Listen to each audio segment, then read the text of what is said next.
The internet is full of car hacks. Some are useful, some do absolutely nothing, and some can turn a $20 problem into a $500 repair. I've seen drivers spray the wrong chemicals on paint, disconnect batteries hoping warning lights will disappear permanently, and use household products on parts that were never designed for them. But there are also simple tricks that genuinely work, because there is a real mechanical, electrical, or design reason behind them. Some can save a $150 roadside call. Others can prevent you from replacing a perfectly good $200 part. And the final trick can tell you what your car is actually complaining about before you spend $1 replacing anything. So here are 10 car hacks that actually make sense. And we'll start with one hiding inside millions of key fobs. Hashtag 9. Start certain push-button cars with a dead key fob. Now you are inside the vehicle. You press the start button. The dashboard says, "Key not detected." Most drivers assume they are stuck. But many push-button vehicles have a backup RFID reading location. The battery inside the fob powers the remote buttons and normal wireless communication. But the immobilizer chip inside can often be detected at very close range even when that battery is dead. Depending on the vehicle, you may need to hold the fob directly against the start button. On other models, the backup reader is near the steering column, inside the center console, or in a marked storage compartment. Press the brake pedal and follow the manufacturer's backup start procedure. Why does it work? The vehicle is reading the passive security chip inside the key. It is not relying on the dead remote battery in the normal way. That can save you from an unnecessary tow over a battery that usually costs less than $10. Here's the kicker. This feature is often buried in the emergency starting section of the owner's manual, where many drivers never look. The limitation is important. The location varies by model. Do not assume pressing the fob against the button works on every vehicle. But the next trick is even simpler, and it solves a problem almost everyone has experienced. Hashtag 8. Look at the fuel gauge arrow before choosing a pump. You are driving a rental car or a vehicle you rarely use. The fuel light comes on. You pull into the gas station and suddenly realize you have no idea which side the fuel door is on. Most drivers guess. Then they pull up to the wrong side and either move the vehicle or stretch the hose across the paint. Before doing that, look at the fuel pump symbol on the instrument cluster.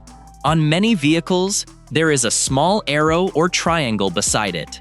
That arrow points toward the side of the vehicle where the fuel filler is located. Left arrow means the fuel door is on the driver's side. Right arrow means it is on the passenger side. This is not a sensor or complicated system. It is simply a factory-designed visual reference, but it saves time and keeps fuel hoses from being dragged across body panels. Here's the kicker. Once you notice the arrow, you will wonder how you ignored it for years. The limitation is that not every older vehicle uses the symbol. If there is no arrow, do not assume the hose graphic itself indicates the filler location. And now these tricks start moving from convenience into real repair savings. Hashtag 7. Remove paint transfer before assuming the paint is ruined. You return to your car and find an ugly black or white streak across the bumper. The first reaction is usually, that needs paint. Not always. In body shops, one of the first things technicians check is whether the mark is missing paint or material transferred from something else. A painted wall, rubber bumper, shopping cart, or another vehicle can leave material sitting on top of your clear coat. Wash the area first with automotive shampoo, then inspect it under direct light.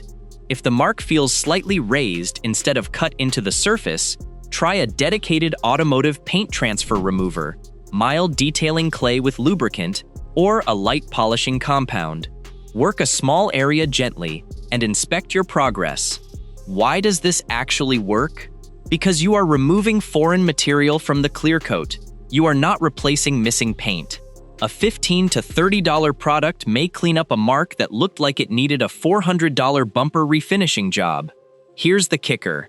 Sometimes most of the damage disappears before polishing even begins. The The limitation is critical. If the scratch exposes primer, bare plastic, or metal, cleaning cannot repair missing coating. And do not use brake cleaner, acetone, or gasoline on automotive paint. Those internet shortcuts can create permanent damage. The next trick deals with another problem drivers often replace instead of restore. 6. Restore cloudy headlights before buying new ones. Your headlights look yellow or hazy. Night visibility is getting worse. Most drivers assume the plastic is permanently damaged and start pricing new headlight assemblies. On modern vehicles, that can mean $300, $600, or more than $1,000 per side. But many cloudy headlights are suffering from oxidation on the outside of the polycarbonate lens. UV exposure slowly degrades the protective surface coating. That creates haze. For mild oxidation, start with a proper headlight restoration polish. Clean the lens thoroughly. Mask the surrounding paint. Work the product evenly until clarity improves. For heavier oxidation, use a complete restoration kit with progressive sanding steps, polishing, and most importantly, a UV-resistant protective coating. Why does this work? You are removing the oxidized surface layer and leveling the plastic so light can pass through more clearly. But here is what viral toothpaste videos usually leave out. Toothpaste may contain mild abrasive material, so it can temporarily improve very light haze, but it does not provide controlled correction or restore the UV protection that the lens needs afterward. Without protection, the cloudiness can return quickly. A proper kit may cost $20 to $40. That is far cheaper than replacing a usable housing. Here's the kicker. Restoring clarity can improve not only appearance, but nighttime light output. The limitation is simple. If the lens is cracked, burned internally, full of moisture, or cloudy on the inside, polishing the exterior will not solve the problem. We're halfway through, and the tricks coming next aren't just convenient, they can actually help prevent unnecessary repair bills. If you've learned at least one trick you didn't know, hit the like button. It helps us keep making practical videos like this, because the next 5 involve tire wear, hidden emergency releases, electrical diagnosis, fuse testing, and the one diagnostic trick I'd want almost every driver to understand. 5. Read tire wear before buying new parts. You notice the steering feels slightly off, or one tire looks more worn than the others. Most drivers wait until the tire is nearly bald, then replace it and move on. But tire wear is information. Experienced technicians look at the pattern before replacing anything. If both outer shoulders are wearing faster than the center, the tire may have been running underinflated. If the center is wearing faster, pressure may have been consistently too high for the load. If one edge is wearing much faster than the other, alignment or worn suspension components may be involved. And if the tread has a chopped or scalloped pattern, worn shocks, struts, wheel balance, or suspension looseness may be contributing. The hack is simple. Run your hand carefully across the tread when the tire is cool and the vehicle is parked. Compare the inner edge, center, and outer edge. Then check pressure using an accurate gauge and compare it with the specification on the driver's door placard. Do not use the maximum pressure printed on the tire sidewall as your normal setting. Why does this work? The tire is the final point where suspension geometry, pressure, load, and road contact come together. Abnormal wear often shows the problem before the driver feels a major symptom. Catching an alignment issue early may save a set of tires costing $500 to $1,000. Here's the kicker. Tire wear can also reveal problems that have nothing to do with the tire itself. The limitation is that wear patterns are clues, not a complete diagnosis. If the vehicle pulls, vibrates, or has loose steering, have the suspension and alignment checked properly. But the next trick is hidden inside many cars and becomes extremely useful when an electric latch stops working. 4. Find the manual fuel door release before you need it. You pull into a gas station with the low fuel warning on. You press the fuel door release. Nothing happens. Most drivers start pulling harder on the painted door. That is how a failed actuator becomes a broken hinge or damaged flap. Many vehicles have a manual fuel door release hidden in the trunk or cargo area. Look behind the interior trim on the same side as the fuel filler. Depending on the vehicle, you may find a small cable, plastic tab, or fabric loop. Pulling it manually retracts the locking pin. Why does this work?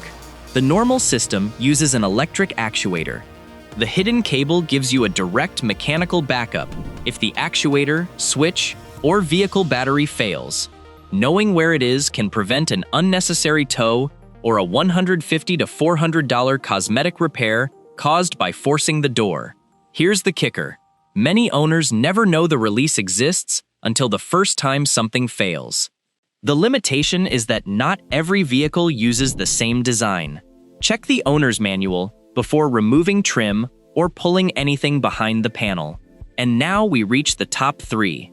These are the tricks I would actually want every driver to understand, because they can prevent unnecessary parts replacement. 3. Use a multimeter before blaming the battery. You turn the key and hear slow cranking, or the dashboard flickers. The obvious conclusion is that the battery is bad. Sometimes it is, but replacing the battery without checking voltage can waste $150 to $300. A basic digital multimeter gives you useful information in less than a minute. With the engine off and the vehicle rested, measure voltage directly across the battery terminals. A fully charged conventional 12-volt lead-acid battery will generally sit around 12.6 volts, although state of charge, temperature, and battery chemistry affect the exact reading. Then start the engine and measure again. On many conventional charging systems, voltage will rise into roughly the mid-13 to mid-14 volt range. Modern smart charging systems can vary more widely, so the manufacturer's specifications still matter. Why does this work? The battery stores electrical energy. The alternator replaces that energy after starting. Voltage measurements help you determine whether the system appears discharged, whether charging is occurring, and whether further testing is needed. Here's the kicker. A battery can show acceptable resting voltage and still fail under load. So voltage alone does not prove the battery is healthy. A proper load or conductance test may still be necessary. The limitation is important. Do not disconnect the battery while the engine is running to test the alternator. That old trick can create voltage spikes and damage modern electronics. Use proper testing instead. But before replacing any electrical component, there is one more simple check that costs almost nothing. #2. Check the fuse diagram before replacing electrical parts. Your power outlet stops working. A light goes out. The horn stops. Maybe the power seat or washer pump suddenly dies. A lot of drivers immediately assume the component itself has failed. Before replacing anything, experienced mechanics check power supply first. Start with the owner's manual or the fuse box diagram. Locate the fuse connected to the failed circuit. Turn the vehicle off as directed by the manufacturer and remove the fuse with the proper puller. A blown fuse may have a visibly broken element, but visual inspection is not always enough. Use a multimeter or test light to confirm continuity or power where appropriate. Why does this work? A fuse is intentionally the weak point in the circuit. If current becomes excessive, the fuse opens before wiring or components overheat. Replacing a $2 fuse can restore a circuit that looked like it needed a $150 switch or $300 motor. But here's the kicker.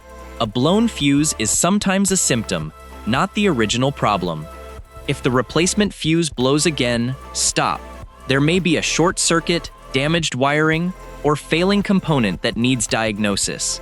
Never install a higher amperage fuse because the correct one keeps blowing. That removes the protection engineers designed into the circuit and can overheat wiring.